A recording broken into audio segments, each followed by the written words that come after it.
आज हम बात करने वाले हैं यश कुमार मिश्रा के बारे में। जहां आप सभी जानते हैं कि यश मिश्रा की पत्नी ने यश मिश्रा को दिया है बहुत ही बड़ा सरप्राइज। तो वीडियो में आगे बढ़ेंगे और आप सभी को यश मिश्रा का सरप्राइज दिखाएंगे और आप सभी को बताएंगे।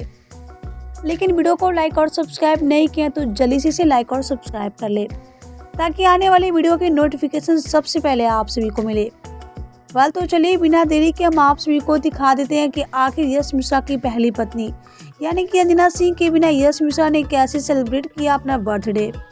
आप सभी को यश और निधि झा का ये वीडियो देखकर कैसा लगा हम नीचे कमेंट बॉक्स में बताना बिल्कुल ही ना भूले। वीडियो अच्छा लगा हो तो वीडियो को लाइक कर ले, सब्सक्राइब कर ले और शेयर करना तो बिल्कुल ही ना भूले, ताकि आने वाली वीडियो की नोटिफिकेशन सबसे पहले आप सभी को मिले।